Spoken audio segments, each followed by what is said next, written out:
Control by renin, அதாவது renin angiotensin mechanism.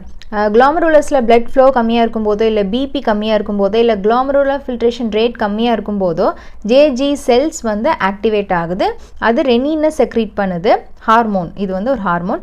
இந்த hormone என்ன பண்ணுது அப்படின்னா லிவரில் உள்ள ஆஞ்சியோடென்சினோஜென் அப்படிங்கிறத ஆஞ்சியோடென்சின் 1 வந்து மாற்றுது. திரும்ப இந்த ஆஞ்சியோடென்சின் 1 வந்து ஆஞ்சியோடென்சின் 2 வந்து ஆஞ்சியோடென்சின் கன்வெர்ட்டிங் என்சைம் வந்து லங்ஸில் இருக்கும், அது வந்து மாற்றுது.